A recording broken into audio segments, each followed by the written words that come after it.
Esta noche me acompañan en la mesa el productor de contenidos y mi colaborador de este proyecto Así las Cosas, el licenciado Máximo Calzado Reyes, también el licenciado politólogo Daniel Pou, a quien agradecemos por su presencia, el periodista dominicano y capacitado en asuntos económicos, demográficos, de comunicación digital, relaciones dominico-haitianas y sistemas políticos electorales y editor del blog elgrillo.do, Jonathan Liriano, y la licenciada en Ciencias Políticas, gerente de Estrategias y Medio en IRC, Micauris Santos Grullón. Bienvenidos, bienvenida.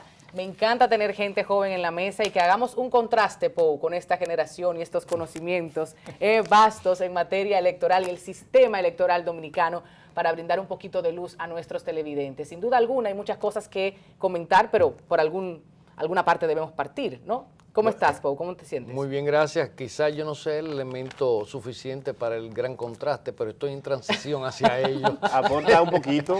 En verdad que sí. O sea, vamos a coger algo de ventaja. Mira, nada, creo que el contenido de esta noche tiene muchos temas que pocas veces han sido tratados dentro de lo que es el contexto de los términos de la participación democrática y las políticas públicas inclusivas en República Dominicana. Y que luego se repite a través de los canales en YouTube, ya están todos los programas para que ustedes puedan disfrutarlos. Máximo, hablábamos en términos de Latinoamérica, los países de la región, ¿cómo está el sistema electoral en los principales países que se llaman en sus estados democráticos, sociales y de derecho? Bueno, hablando de ese sistema, vemos, por ejemplo, el tema de la participación de la mujer, por ejemplo, en países como Perú y Ecuador, que sobrepasa el promedio de Latinoamérica. Perú tiene un 50%, inclusive Chile.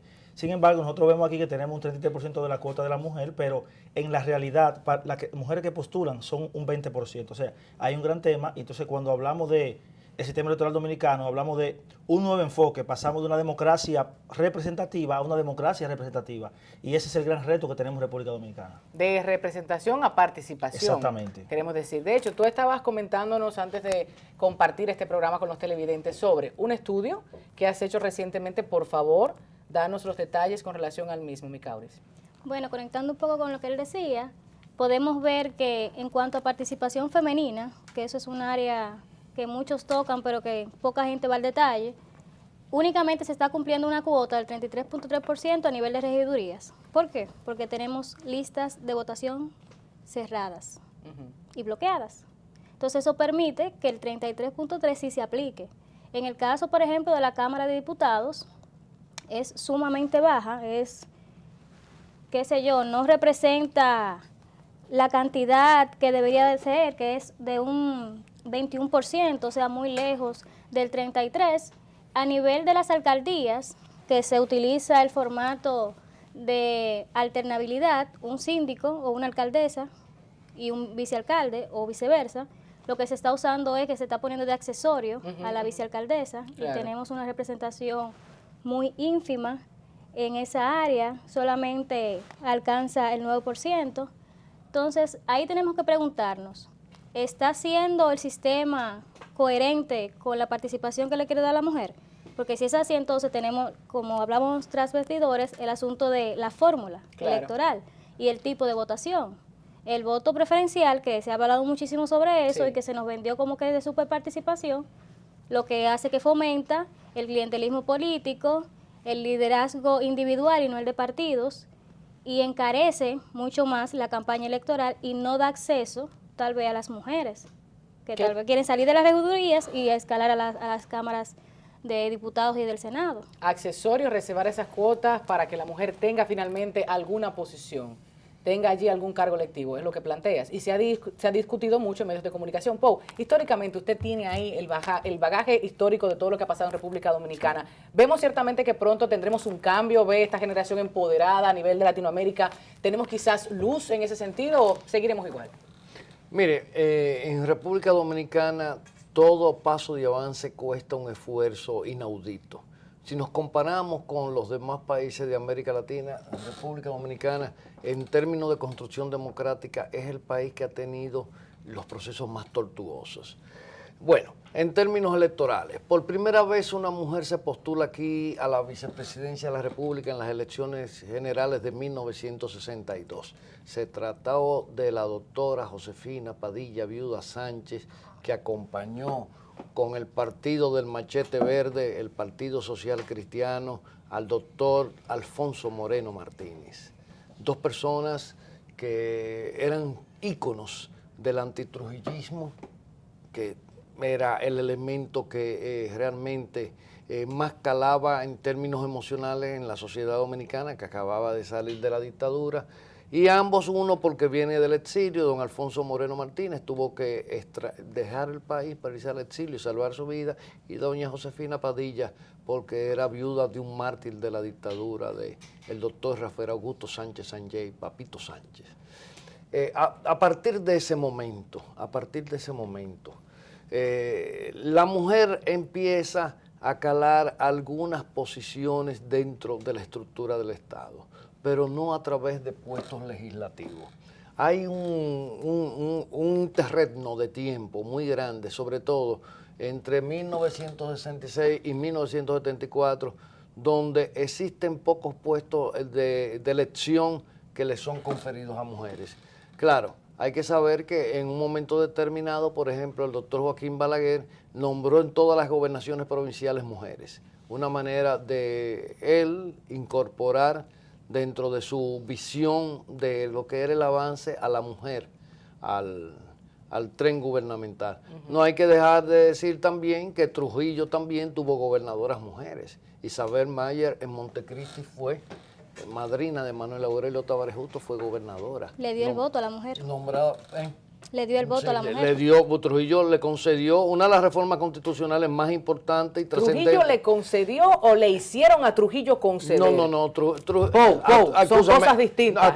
Aquí no hubo una sola manifestación de la mujer en contra de Trujillo para reclamar. Si a nivel internacional no hubo pero presión ahí había para el el ambiente voto. internacional que había, Había y una la mala tendencia publicidad que tenía la internacional. dictadura. Si lo hubiesen dejado, Y no la mala permite publicidad nunca. que tenía Sí, la dictadura. pero No había una asunto. tendencia. Ninguno de los derechos, ningún derecho en una sociedad se consigue por una concesión. Es el avance de los pueblos que los pueblos van adquiriendo los derechos. Bueno, en el caso lo que dominicano existía la necesidad de que la mujer votara. No se dio el movimiento interno porque era una dictadura, pero Bueno, América Latina estaba pero cambiando. Hubo que pelearlo, no, espera, porque aquí tampoco hay que Los derechos llamarse no se dan, Paul. a posiciones de... Trujillo produce el código laboral más moderno de América Latina, sin huelgas y sin ningún tipo de...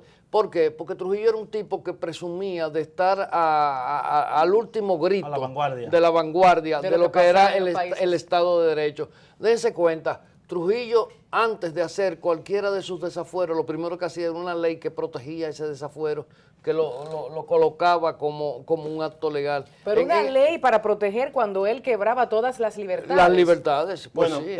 ese es el cinismo de la Él dictadura. legitimizaba sus actos, incluso sus actos criminales los legitimizaba. O intentaba, porque no lo legitimizaba. Yo quiero dejar a Bueno, Trujillo los fuera. legalizaba. Sí, vamos a dejar a Trujillo fuera de esta conversación, Sí. porque las informaciones que hemos estado compartiendo con nuestros televidentes van desde 1962, Pau, hasta las últimas o las más recientes elecciones en República Dominicana, 2012. Tenemos varios acuerdos, tenemos allí varios triunfos, tenemos algunos acuerdos que no fueron positivos. Entonces, ¿cómo vemos en la historia, Liliana, tú como joven, cómo ves todos esos procesos en nuestro país? Bueno, la República Dominicana, su aparato político electoral, sobre todo después de la caída de Trujillo, ha sido muy débil. Todos sabemos los distintos momentos de fraude electoral, sobre todo con el caso de Balaguer, han sido recurrentes. Y todavía, después de la salida de Balaguer del escenario político, de la dominación del escenario político electoral, tenemos serias deficiencias en el aparato político electoral de República Dominicana, porque sigue en manos de grupos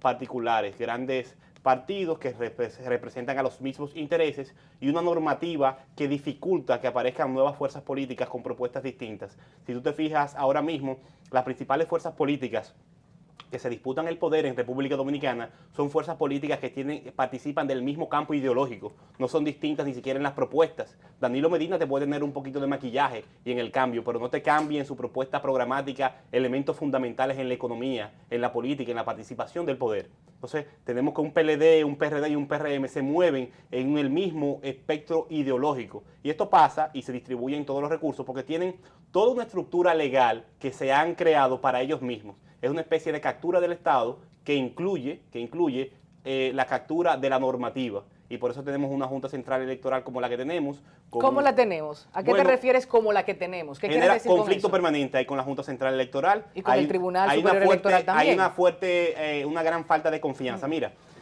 la falta de confianza en el órgano rector de un sistema electoral, que en este caso es la Junta Central Electoral, por la parte administrativa, es grave. Y no tiene que ver solamente con la falta de confianza de la mayoría de la población, sino por la falta de confianza de los actores que participan en el debate político, que viene siendo cerca del 10% de la población. Eso es un dato, una proporción promedio en regiones como América Latina. Y eso, que decimos que somos muy políticos. Que participa activamente, podrían llamarse los gladiadores de la política. Entonces tú tienes un conflicto permanente de la oposición con la Junta. Fíjate que cuando Hipólito Mejía pierde las elecciones, todo el país estaba a la expectativa, a la espera de lo que dijera Hipólito Mejía, porque lo que se sentía era una desconfianza y un posible desconocimiento de la decisión mayoritaria, porque había un desconocimiento, una falta de confianza en el órgano, que todavía existe, y así si buscamos la prensa, hay una recurrente, una permanente acusación de parcialidad con una parte de la Junta Central Electoral, y eso es grave, porque la base de un sistema electoral, de un sistema político electoral, es la confianza. A mí me gustaría que tratáramos el tema de países de la región POU como planteábamos, el hecho de que un ciudadano, una ciudadana pueda acceder, puede ser elegido por su comunidad, por su demarcación. Eso sería maravilloso para un sistema democrático en un país. Entonces, me pregunto, ¿en República Dominicana pudiéramos apelar a ello en el futuro? Bueno, A que no sea a través de un partido mayoritario, a través de un partido político. Son dos cosas diferentes, porque aquí indiscutiblemente ahora mismo una situación bastante difícil, porque el distanciamiento entre la estructura de partidos y la ciudadanía es un distanciamiento que es cada vez más manifiesto y hay una desconexión total. O sea, estamos frente a un electorado sumamente instrumentalizado que viene a responder a toda una serie de técnicas y recursos que sirven para movilizar las voluntades. Ahora bien, en la República Dominicana se pueden tener candidaturas independientes. La ley electoral contempla las candidaturas independientes, pero la contempla con una serie de condiciones y solamente candidaturas independientes hacia puestos congresuales y municipales. Pero la contempla con una situación muy particular. ¿Cuál es esa? Se requiere la firma hasta del 14% de los habitantes de una provincia. ¿Pudiéramos conseguir eso, Micaures, tú crees, en el futuro? ¿El 14% de firmas? Podría darse un fenómeno, porque tuvimos hace poco el caso del Bronco en México, que hizo toda una elección que llamó la atención de todo el politólogo alrededor, desde comunicación política hasta la forma de presentar su candidatura, que por los mecanismos de control para presentarla fue y se presentó con las manos atadas, porque decía que el Estado le ataba las manos. Pero más que apelar a las candidaturas individuales, yo considero que nosotros debemos apelar por salvar el sistema de partidos. Salvarlo. Sí, porque es que yo no consigo una democracia medianamente madura sin un sistema de partidos. Entonces, ¿qué sí podríamos hacer que iría de paso a ayudar a las candidaturas individuales? Abaratar el costo de las campañas.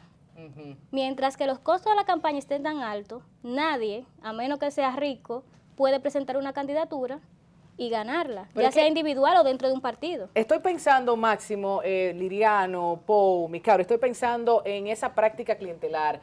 Nuestra República Dominicana está acostumbrada a que el candidato vaya, ofrezca, regale, resuelva económicamente los problemitas que tiene en el barrio, en la provincia. Entonces, cambiar eso amerita también un cambio en todo nuestro ADN cultural. Exactamente. Yo creo que estamos como un poco más lejos de ahí, ¿no? Ese es uno de los grandes problemas que tiene el sistema dominicano y el sistema democrático dominicano.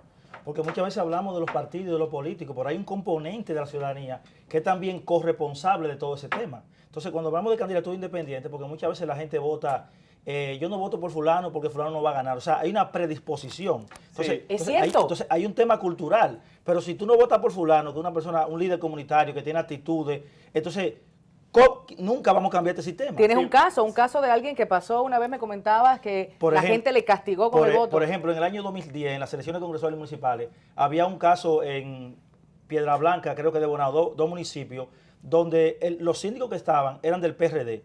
Y esos síndicos implementaron presupuesto participativo. Entonces, había un hermano del PRD y otro del PLD. Entonces el del PLD, con todos los recursos del Estado, no, o sea, no pudo, volcó todos los recursos del Estado hacia ese municipio, pero la gente votó por el candidato del PRD. ¿Una porque elección? era el síndico que estaba haciendo lo que ellos querían. Y ellos Una dijeron, elección. no Sí, me pero- importa, un momentito, no me importa de qué partido sea, lo que me importa es que bache la calle, recoja la basura, Que haga su trabajo. Que haga su trabajo. Entonces, hacia ahí, porque también nosotros tenemos una responsabilidad de la ciudadanía. Aunque Sí. estoy de acuerdo con lo que plantea mi cabro, de que una ley de partidos efectiva, de las tantas propuestas que se han hecho, obvio, vendría a regular todo esto. Sí, Es dentro lo- también es de lo la que hace reforma del falta. sistema Aquí no hay una electoral. normativa que regule realmente y que permita, que garantice la igualdad en la competencia. Un sistema político democrático, una democracia, uno de los principios existentes y que son base también es la competencia y la igualdad de condiciones. Tenemos una falta en la normativa, una falta de voluntad para aplicar la normativa que existe, y lo que se veía como un avance en la aprobación de la ley de partidos ha sido frustrado por este capullo y no tabaje, como se dice en los barrios, que ha hecho el PLD con el proyecto que había, que lo presentó la Junta. Y también había un proyecto que lo había presentado el PNUD, pero las fuerzas que están en el poder ahora mismo no quieren ningún tipo de garantía de la igualdad para la ciudadanía dominicana en los procesos electorales. Mira, eso está todo en la red. Hablábamos de ello, del acceso a la información, de lo que está público. Ustedes pueden consultarlo en la internet. Todas las propuestas de cada uno de los grupos que las hizo, ustedes pueden ahí verla en detalle. Nos vamos a la publicidad. Cuando estemos de regreso, un poquito de la ley de partidos, algunas propuestas en la mesa. Y recuerdo el caso reciente en Santiago. Fue un movimiento, fue la ciudadanía. Alguien debe empoderarse para retirar toda esa publicidad. Por eso el compromiso y por eso nosotros también tomar acción. Después de la pausa, más en Así las Cosas.